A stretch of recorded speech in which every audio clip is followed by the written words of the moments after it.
You may wonder why I was asked to MC this. I wondered why I was asked to MC this too.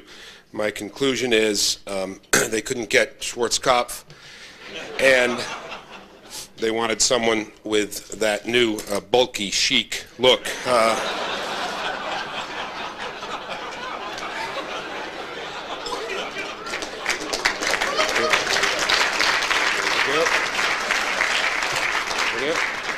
It's a new day for us, Willard Scott, Bill Bennett, Buffalo Bob, people like that. I met Prime Minister Thatcher in 1987, my visit to England. I thought it was going to be a quick photo op. Instead, we sat in a study and talked for about an hour.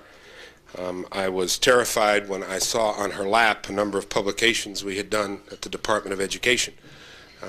What Works, Schools That Work, American Education Making It Work, and my first impulse was to grab them and steal them back, check them for spelling, language, parsing.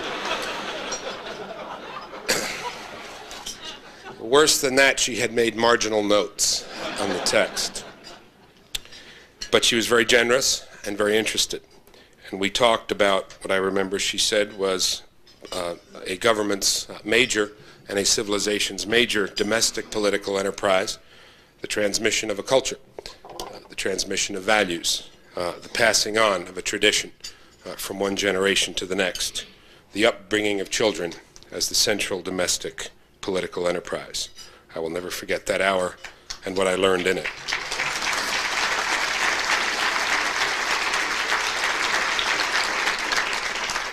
I just want to say a couple of very brief things and then introduce Alan Greenspan, who will introduce Prime Minister Thatcher.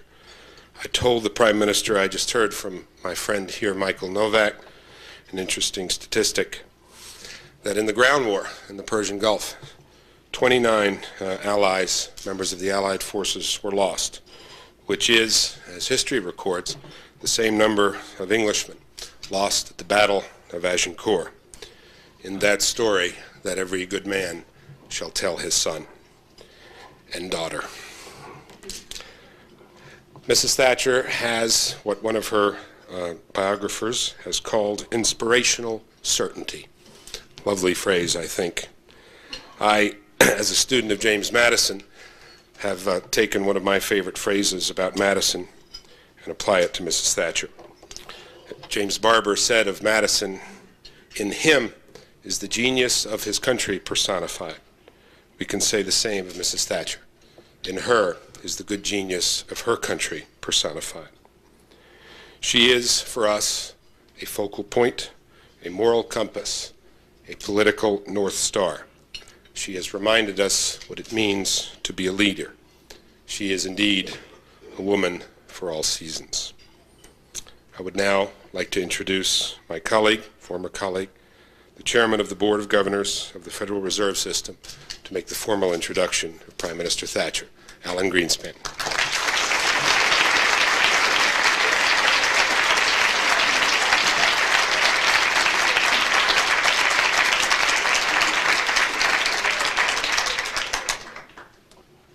Thank you very much, Bill. In the normal course of human affairs, there emerges from time to time extraordinary individuals who alter the course of history. A few are conceptualizers, that is, those who grasp some essential new principle of physical nature or human society. In this century, for example, we've had Albert Einstein and Milton Friedman. Then there are those natural leaders who inspire a nation to bring forth efforts in times of crises, such as a Winston Churchill. It is exceptionally rare, however, in a democratic society that an individual will rise to leadership of his or her people on the basis of a set of ideas carried to effective implementation. I might be inclined to say that Margaret Thatcher is an amalgam of Milton Friedman and Winston Churchill, but that is to misunderstand the nature of this woman. Regrettably, Margaret Thatcher is unique. As President Bush said last evening in awarding her the Medal of Freedom, there will always be an England, but there will never be another Margaret Thatcher.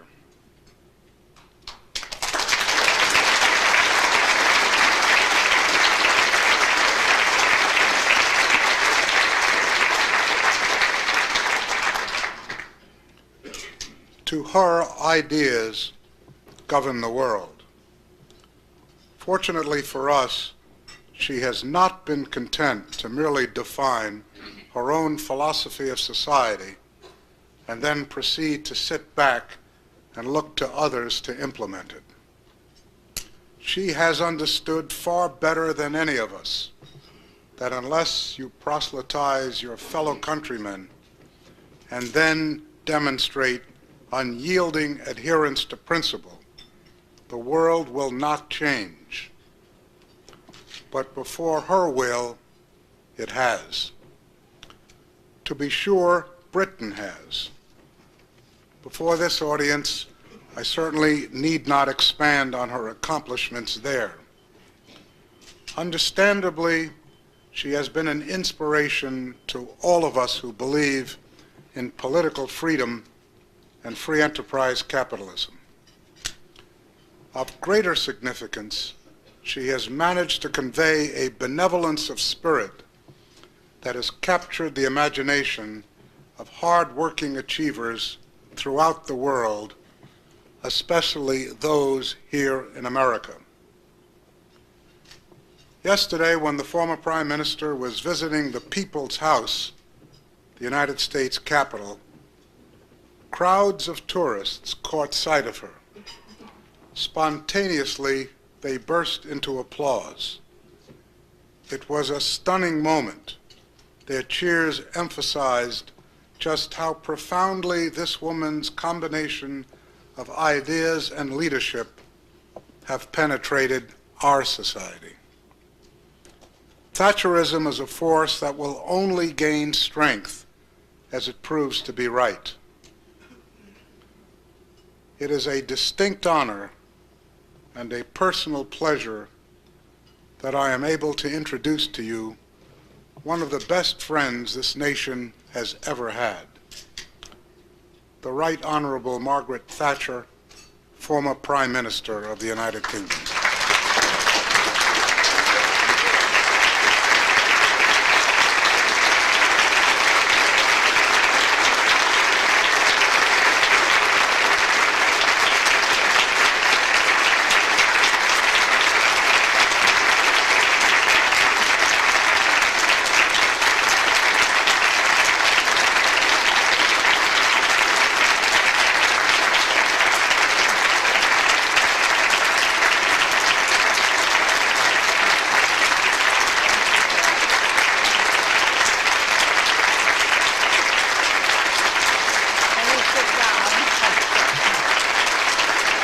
Thank you very much.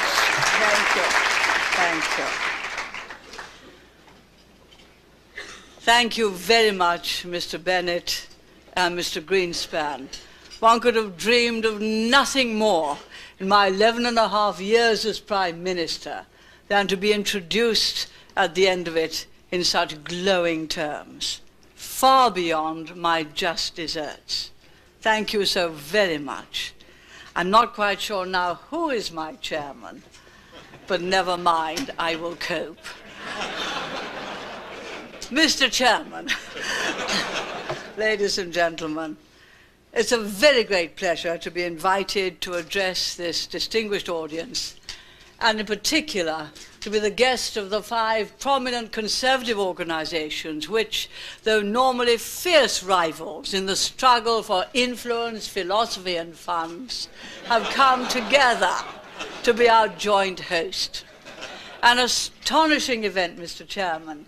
It is perhaps what inspired President Bush's vision of a new world order.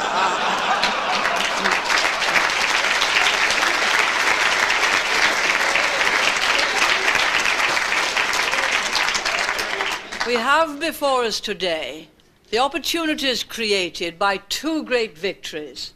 President Reagan's victory over communism in the Cold War and President Bush's victory over aggression in the Gulf.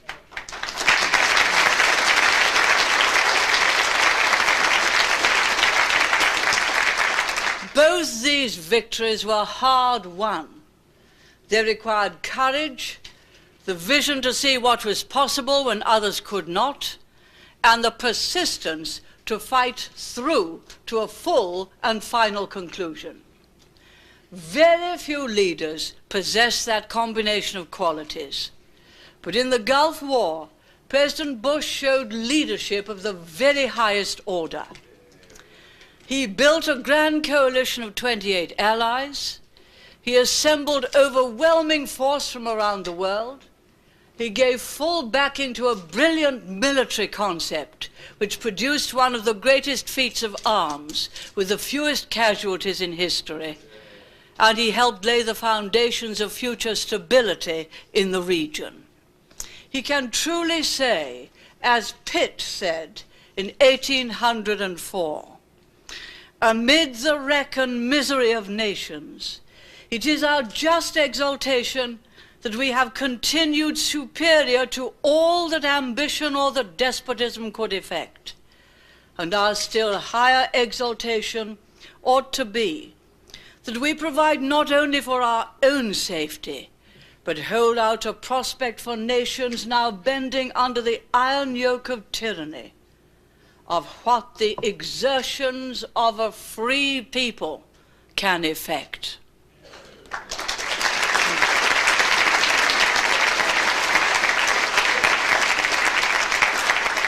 But that victory was not won solely in the last 6 months. It was the culmination of a decade's achievement. The military build-up of the 1980s, the recovery of America and the West's self-confidence, the technological advance that created the Patriot missile and the Apache attack helicopter, and the revival of our economies that made these miracles possible. Someone once said that the past is another country. They do things differently there. It's difficult today to conjure up the despairing and defeatist atmosphere of the post-Vietnam 1970s. But in those days, the West was on the decline and on the defensive. Our defenses were neglected. The Soviet Union steadily reinforced its military superiority. Our allies felt abandoned. They felt they could no longer rely on a hedonistic West.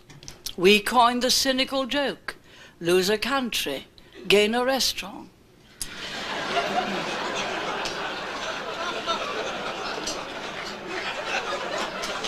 In the battle of ideas, we had all but ceased to aim at furthering freedom, and we had settled for containing communism.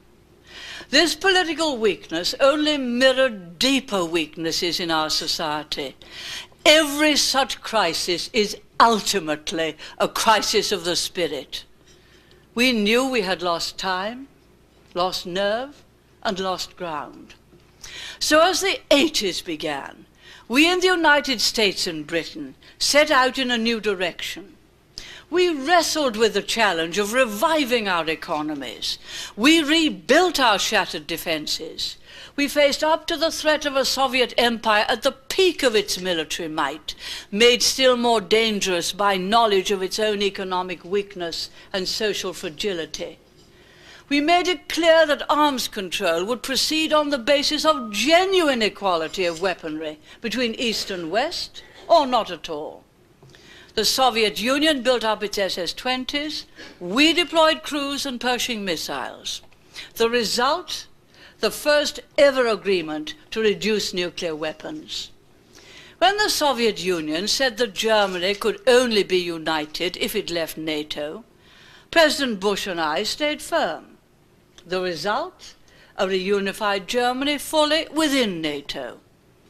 At home, we liberated enterprise and cut taxes, producing higher living standards, more jobs, and the spread of ownership. Capitalism made our peoples prosperous at home and enabled us to feed the hungry abroad.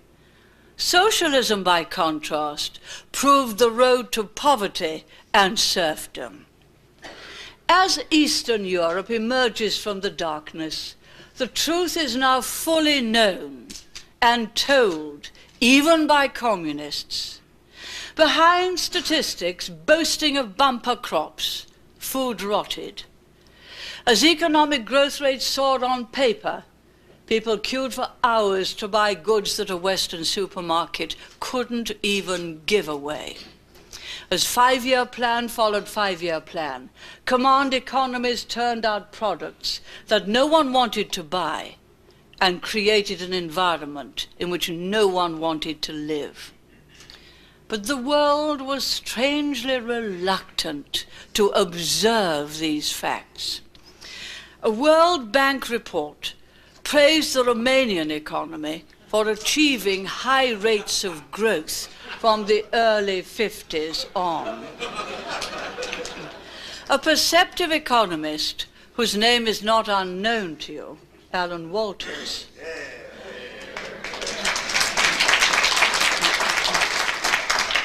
calculated backwards from the current Romanian living standards to show that if these figures had been accurate, the Romanian people would have all been dead in 1950.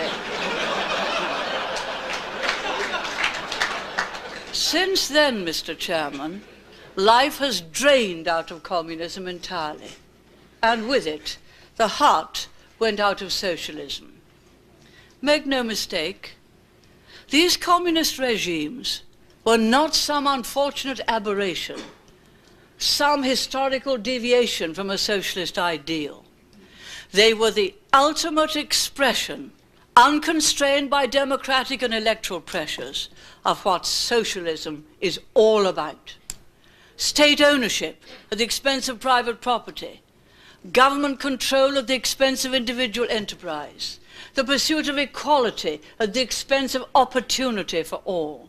In short, the state was everything and the individual nothing. Mr. Chairman, I freely acknowledge that socialists and statists often begin by finding injustices and wanting to remove them. But they go on to the notion that only state ownership and state regulation can solve such problems. You can only believe that by ignoring the lessons of history, the lessons of politics, and the lessons of economics. After the experience of this century and the testimony of Eastern Europe, intellectual irresponsibility on this scale is also moral irresponsibility.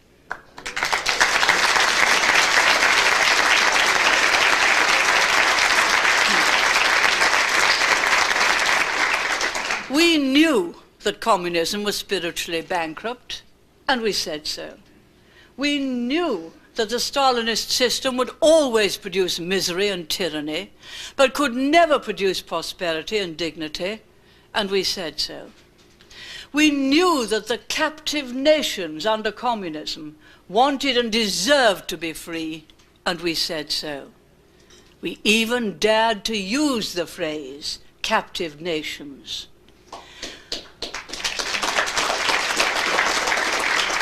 And the more we told the truth, the more we restored our own people's self-confidence and the hopes of those still living under tyranny. In the decade of the 80s, Western values were placed in the crucible, and they emerged with greater purity and strength. Mr. Chairman, so much of the credit goes to President Reagan. Of him it can be said, as Canning said of Pitt, that he was the pilot that weathered the storm.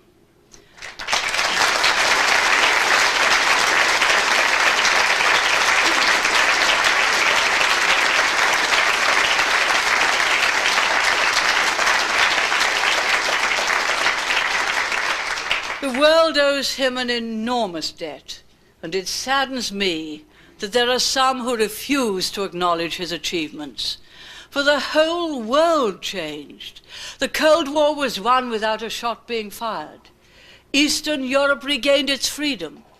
Its peoples elected democratic governments, and they announced their intention to leave the Warsaw Pact. The Berlin Wall came down and Germany was reunified within NATO. She and Japan, the vanquished nations in the Second World War, prospered mightily and ironically became the creditors in the new world of peace. A weakened Soviet Union was compelled by the West's economic and military competition to reform itself. A new, more realistic and clear-sighted leadership came to the top. Glasnost was launched, perestroika was started, and we saw the beginnings of democratic politics. As the Soviet Union abandoned its revolutionary role in the world, the United Nations became a more effective forum for active diplomacy, and the United States once again became the preeminent power in the world. Mr. Chairman, these are great and for the most part beneficial changes. They've been confirmed by the progress of the Gulf War, in which America has led. Britain and France have helped militarily, together with many Arab nations. Germany and Japan have contributed financially.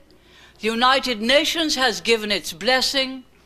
And the Soviet Union, while pursuing her own diplomatic course at times, never quite departed from the United Nations resolution she had originally supported.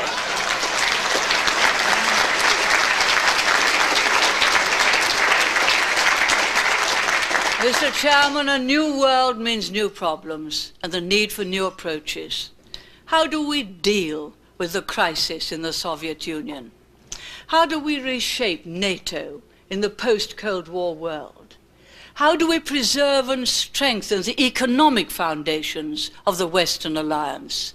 And how do we defend Western interests elsewhere and extend stability beyond the West in the aftermath of the Gulf War? In my view, we shall tackle all of these problems more effectively as we won the Gulf War, by the tested policy of Western unity, based on the firm United States leadership of sovereign nations in alliance. But not every change in recent months has been for the better. In the Soviet Union, there's accumulating evidence that progress towards reform has been slowed, possibly halted. Dark forces of reaction are on the rise. At such a time, it is vital that all those committed to reform should not falter. No doubt some reformers never expected reform to extend to multi-party democracy and a free economy. But no man can fix the boundaries of the march of a nation.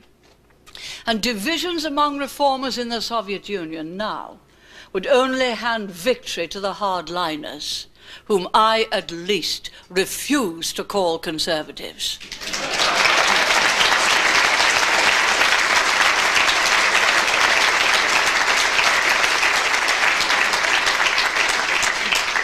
The Soviet people have not come so far to have the prize of freedom and genuine democracy wrested from their grasp. But the task of reforming and liberalizing them in the Soviet Union is a far more difficult one than any of us had supposed a few years ago. How do you persuade a people brainwashed by egalitarian propaganda that inequalities are the side effect of rising prosperity for all? How do you tell them that higher living standards can only be attained at the short-term price of higher unemployment? And how do you do any of this while the demoted bureaucrats, the discredited politicians, and all those who flourished under totalitarian mediocrity are out to undermine everything you do? I'm often asked, can we still do business with Mr. Gorbachev? Mr. Chairman, we should not underestimate the future reforming zeal of a man who allowed Eastern Europe to grasp its freedom, who has begun the withdrawal of Soviet troops, accepted arms reduction for the first time, and cut support for communist insurgencies across the world. We have to go on doing business with him. In the same way, he has to do business with the democratic reformers if he is to succeed.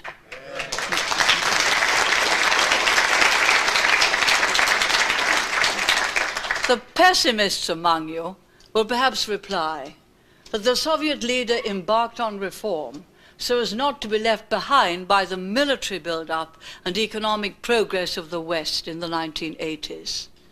I am the last person, or maybe the second to last person, to deny that these played a major role in Mr. Gorbachev's calculations. We had an economy driven by information technology. He had an economy fueled by vodka.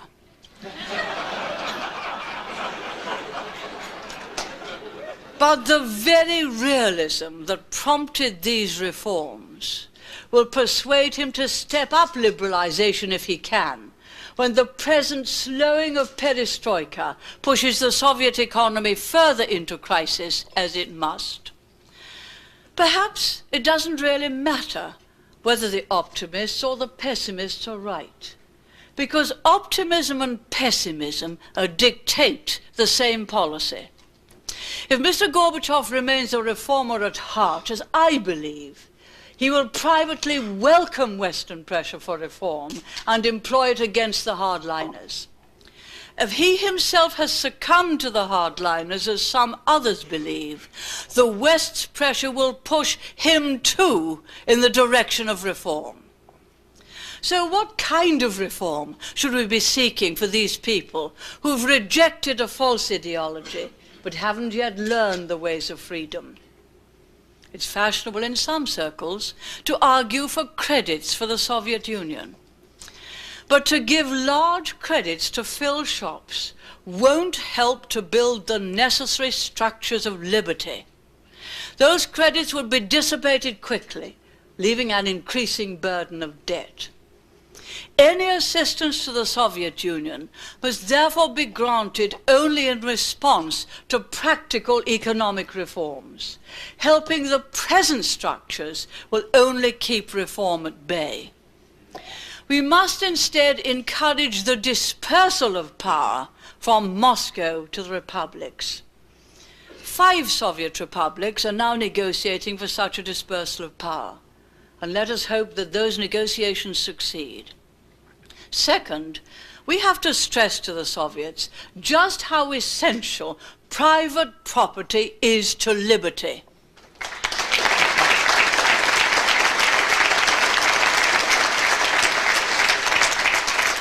History teaches that human rights will not long survive without property rights, nor will prosperity be achieved without them.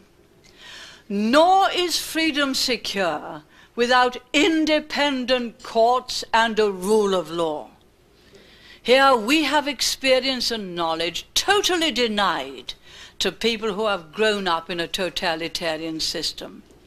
Perhaps we should consider extending the know-how fund so that lawyers in the Soviet Union and politicians may learn how to develop a genuine independent judiciary. That is a precondition of freedom. We must also draw the Soviet Union closer to the institutions of international trading and payment systems. Associating the Soviet economy more closely to these will, over time, help to transform that economy internally. Their rules will help promote sound money, competition, and genuine trade. No economy will prosper if it is strangled by regulations and bureaucrats. So let us say to Mr. Gorbachev that he can count on our help when he makes these reforms. But the reverse of this is that any evidence of a return to repression must prompt from the West a swift and effective response.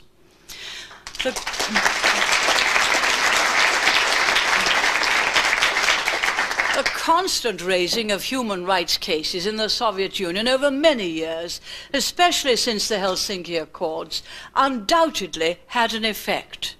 We must remember that lesson and act upon it. In particular, we can't overlook or condone the disgraceful abuses of those rights which we've seen in the Baltic states. These states were seized by the Soviet Union, not by law, but by fraud and violence. That seizure has never been regarded as legal by the West. We fully support the right of the Baltic states to determine their own future. And we must make it clear to the Soviet Union that it's not a question of whether they will be free, but only of when they will be free. And they will be free.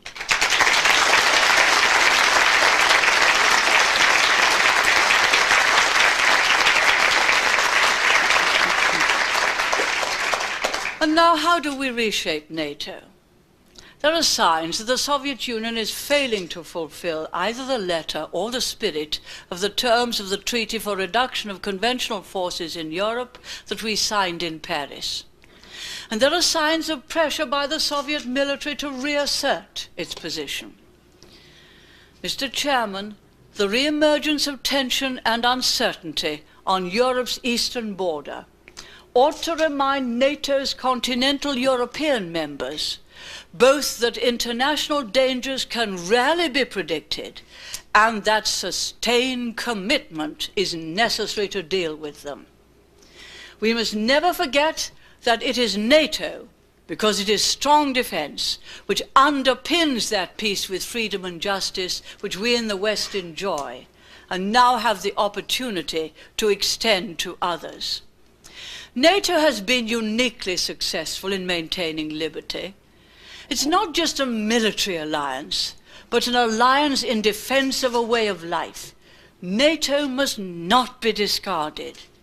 It is in the interests of Europe that the United States should continue to play that dominant role in NATO to which we have become accustomed. Indeed, as was demonstrated in the Gulf, for all the assistance which Britain and the other powers gave, only one nation really has the power to defend freedom and security in the world today. That is and will for the foreseeable future remain to be the United States. The pursuit of a new defense role for the countries of Europe, as you know, has been much discussed.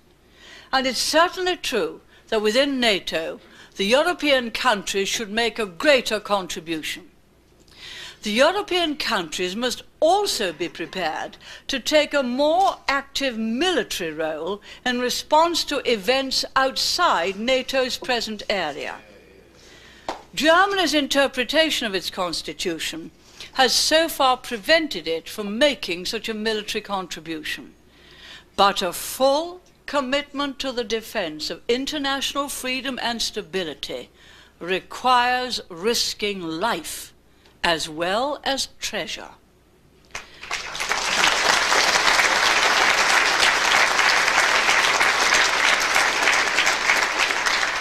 NATO has been a great success, and we should be wary of creating new institutions to replace or complement its unique and indispensable role. Perhaps the most extraordinary suggestion yet to come out of Brussels is that the disunity and half-heartedness of most European nations during the Gulf crisis demonstrate the need for a united European foreign and defense policy. A new structure, even if it were necessary, can never be a substitute for will. Any arrangements which denied Britain and France sovereign control of their foreign and military commitments, especially determining these vital questions by a majority vote, would almost certainly have excluded Anglo-French forces from the Gulf, or at least long delayed their arrival and limited their number.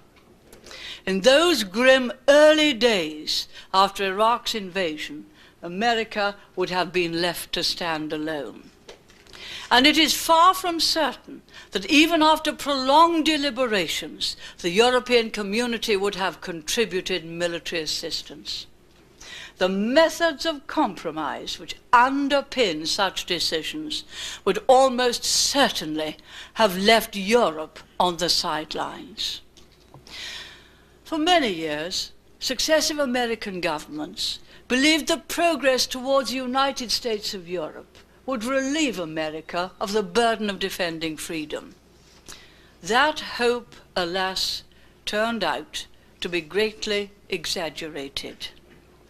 Moreover, this kind of geopolitical grand strategy should be regarded with the greatest skepticism. If a European superstate were to be forged, it would almost certainly develop interests and attitudes at variance with those of America. We would thereby move from a stable international order with the United States in the lead to a more dangerous world of new competing power blocs. This would be in no one's interest, least of all America's, and certainly not of Europe's. So NATO must remain the principal defense organization of the West. Instead of seeking to supplant it, we should aim to adapt and extend it to meet the challenges of the post-war world. Our first step should be to enlarge its political role. This great transatlantic partnership should not confine itself to matters of defense, but should extend its discussions into other political and economic areas. This would be of benefit to countries on both sides of the Atlantic. And second, those Eastern European countries which have left the Warsaw Pact should be given a new special status in NATO. They need to be anchored to the West, something short of full membership, but well beyond mere observer status. Perhaps France has pointed the way in this respect. Such a new status could be an added source of stability in a traditionally unstable area and reassure those countries in troubled times. Because even in periods of warmer relations, you can still have a chilly spell. And third, I believe that NATO's role should be extended to threats which are out of area. When I addressed the NATO Council at Turnberry in Scotland last June, I warned, very rarely do I quote myself, but I can't resist this one. I warned, there is no guarantee that threats to our security will stop at some imaginary line. With the spread of sophisticated weapons and of military technology to areas like the Middle East, potential threats to NATO territory may originate more from outside Europe. Now, that wasn't very popular when I said it, but I'm used to that. But within 2 months, Saddam Hussein had invaded Kuwait. Fortunately, although there was no coordinated NATO response, several NATO nations acted vigorously to ensure that aggression did not pay. Saddam Hussein has been defeated. But Iraq is not alone in acquiring the technology and power to turn regional conflict into global crisis. Defense Secretary Richard Cheney has reminded us that by the year 2000, more than 24 developing nations will have ballistic missiles. 15 of those countries will have the scientific skills to make their own, and half of them either have or are near to getting nuclear capability as well. 30 countries will have chemical weapons, and 10 will be able to deploy biological weapons. This means that the NATO countries under America's leadership must be in a position to deter aggression by these countries, and if it occurs, to make a swift and devastating response.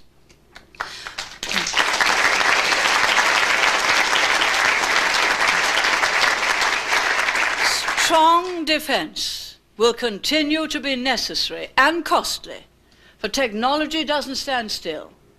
It is the coalition's technological superiority which, with the courage of our fighting men, enabled us to defeat the world's 4th largest army after just 4 days of ground war.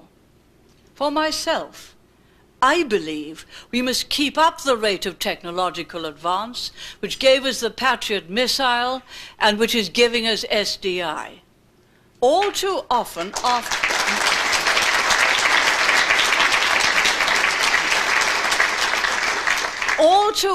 after wars, democracies rush to cut back defense and increase domestic public spending.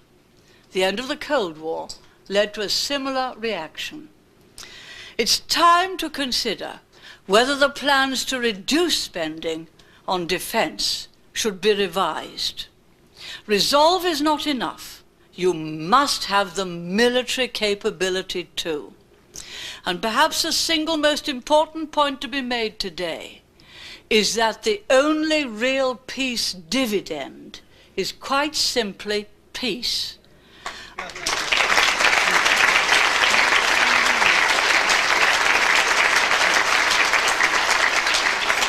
Our generation has enjoyed that dividend because of the investment of billions of dollars and pounds in defense. So the first way to ensure that freedom prevails is to defend it principally through NATO. But no less important is the second means, the maintenance of world prosperity founded upon an open system of free trade. And if there are risks to our security, the risks today to the open trading system are just as great. Let us remember that the West's post-war prosperity could never have been achieved without the orderly framework of free trade provided by the GATT. Our response to the stock market crash of 1929 was rising protectionism, which transformed it into a catastrophic economic depression, slashing world trade in manufactured goods by some 40%, and all but undermining the credibility of capitalism itself. By contrast, our response to the world recession of the early 1980s was to resist protectionist pressures. Free enterprise and open trade duly swept us into years of unparalleled prosperity. Yet the temptation to erect or retain tariff and other barriers is understandable. Managing trade through a network of bilateral agreements and tariff barriers has superficial political attractions. But in the long term, it would make home industries less efficient, consumers pay more for less choice, and condemn the third world to lower living standards by denying them markets. It would serve no purpose for me now to attribute blame for the failure so far of the Uruguay round of the GATT. We might both be embarrassed by the degree of our agreement. Anyway, I've had a thing or two to say about this in European councils. Of course people are impatient after 4 years of negotiations in the GATT. However, there is evidence of a real and urgent commitment to reach a settlement, and more time is needed, and it should therefore be given. Some of the best agreements have been reached after the clock has stopped. And it would be a tragedy if the GATT talks were to fail, because the United States, the Cairns Group, and the European Community could not reach an agreement on cutting farm subsidies. The stakes are high.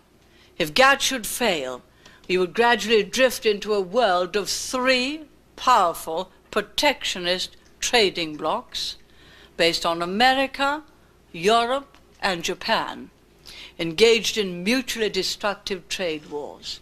That would not only threaten world prosperity, it could also damage the common sympathy vital to defense ties across the Atlantic.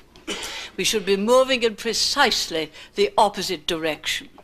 Europe and North America, staying within the GATT rules, should move steadily to cut tariffs, both Europe and North America, and other trade barriers between them. In the short term, special provision would have to be made for the more difficult problems like agriculture. But over the decades, we would create a free trade area in embryo across the Atlantic. It would be the greatest concentration of wealth and skills in history, encompassing 58% of the world's GNP, and it would be a force for free trade rather than a restraint upon it.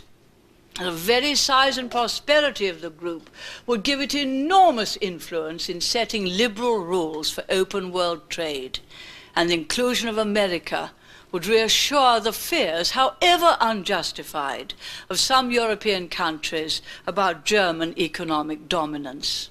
Above all, it would provide the economic underpinning for NATO and its out-of-area role. It's a visionary prospect, but we need a distant star to steer by.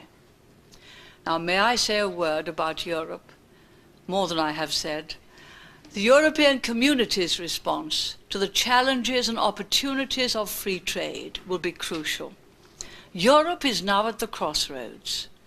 Amid the apparently technical arguments on monetary union, institutional change, and the social dimension, a struggle is underway for Europe's future. Only recently, perhaps, America has begun to recognize that it too has a stake in the outcome. A democratic Europe of nation-states could be a force for liberty, enterprise, and open trade. But if creating a United States of Europe overrides these goals, the new Europe will be one of subsidy and protection. The European community does indeed have a political mission. It is to anchor new and vulnerable democracies more securely to freedom and to the West. That's exactly what happened after the end of the authoritarian rule in Spain, in Portugal, and in Greece. We felt it necessary to bring them into the community to preserve democracy. So the offer of full community membership must be open to the countries of Eastern and Central Europe, just as soon as democracy and the free market have taken root. And in the meantime, we must strengthen links of trade, investment, and culture. The false political mission which some would set for the European community is to turn it into an inward-looking and protectionist United States of Europe. A Europe in which individual nations, each with its own living democracy, will be subordinated within an artificial federal structure which is inevitably, as you know, bureaucratic.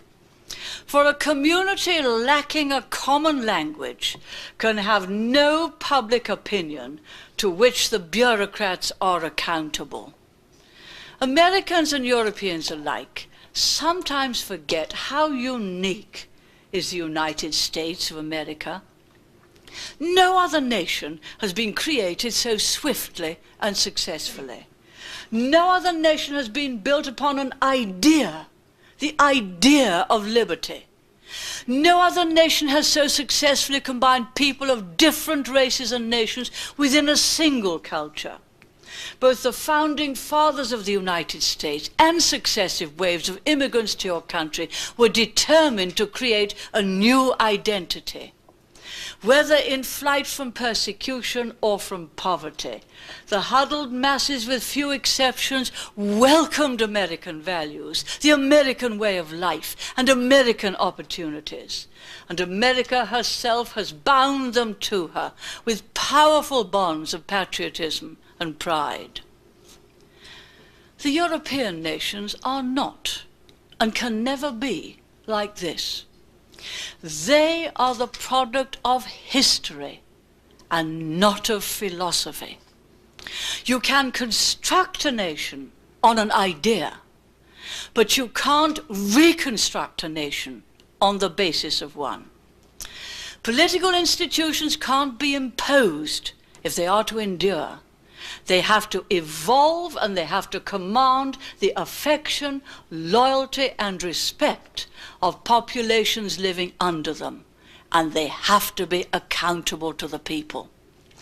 Our kind of Europe, of sovereign states, proud of their national identity, enjoying the prosperity which free enterprise brings, a force for open trade, democracy, and liberty, would look outward to the world, where freedom must be defended and extended. And when we look westward, we see not threatening rivals, but staunch friends with common purposes. That's my vision of a European future. But whether it is in Europe or the wider world, we have to know clearly what we should expect from international institutions. The Gulf War posed a sudden dramatic challenge to the international community. Indeed, the Gulf was hardly on our agenda until the sudden invasion of Kuwait on the 2nd of August last year. Since then, the Gulf has dominated all else. The war is now over, and we're working to build a secure and lasting peace. It's not for others to come up with precise formulae for solving the problems of the Middle East. This area has been fought over more than any other the world over. Agreement will only come from painstaking and persistent negotiation between the peoples involved. An international conference could play a part in this, not to arbitrate, but its members could provide advice on the preparation of an agenda, the development of proposals, the framing of security arrangements, and the course of diplomacy. I believe that 6 items, among others, should be on our agenda for peace in the Middle East. First, the Gulf must be protected as an international seaway. Our navies will have to stay there, and those from the European countries must take a bigger and more prominent share of the duty.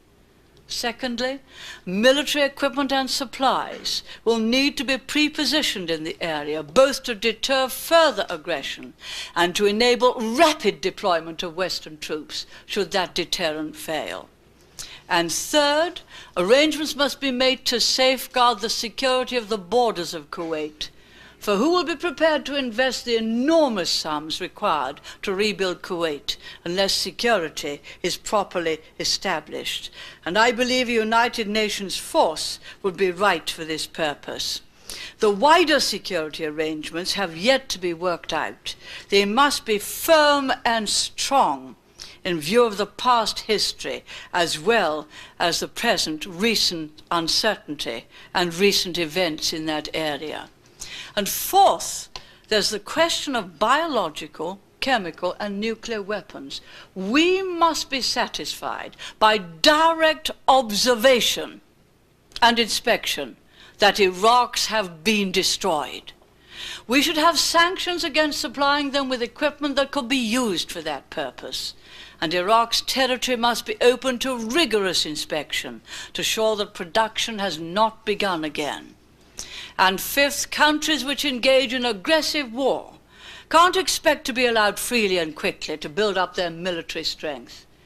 We must take steps to ensure that the advanced weapons of war are withheld from Iraq, which has twice in 10 years invaded the territory of neighboring Islamic states. And finally, there is the Palestinian question, so long encased in suspicion and hostility. It can only be tackled by direct negotiation with the representatives of the Palestinian people, between those and Israel. But those leaders who supported Saddam Hussein do not come to seek equity with clean hands. One favorable development is that the Soviet Union is now playing a very different role than in the past. So some of the fears that a Palestinian state, even though part of a confederation with Jordan, would be prey to communist subversion, have receded. But we can well understand Israel's concern for secure borders, and indeed the concern of all states in the area for a system of regional security. The United Nations was tested by the crisis in the Gulf, and it came through with an enhanced reputation. The permanent members of the United Nations Security Council worked together for the first time since 1945 to defeat aggression, and not for one resolution, but for 12. But the United Nations resolution had to be enforced by the actions and commitment of individual countries, both America and her NATO allies and the other Arab countries of the region, which saw their interests threatened by Saddam Hussein's aggression. This combination of international authority by the United Nations and enforcement by the United States and other sovereign countries may well prove to be the best model for future contingencies. Mr. Chairman, there can be no better time or place to consider the future of our nations than here, at the heart of the free world. The role of practical statesmen in any age is to create or adapt political structures for prosperity and peace. Today I have suggested how this may be done in NATO, in the GATT, in the Soviet Union, in Europe, and in the United Nations. But true statesmanship in a free country must be measured by more than that. It requires an unswerving commitment to make the sovereignty of justice prevail. It requires an ability to inspire others with the rightness of a cause. It requires strong arms and great hearts. We look to America for these things, and we do not look in vain. After victory in the Cold War and in the Gulf, we face a still nobler, still more challenging task: to advance the reign of freedom and free enterprise throughout the world. Now more than ever, America's destiny, supported by her faithful friends, and no friends are truer than her friends in Britain. It is now that destiny to press ahead with that great endeavor. In the words of President Abraham Lincoln, let us strive to finish the work we are in. Thank you so much.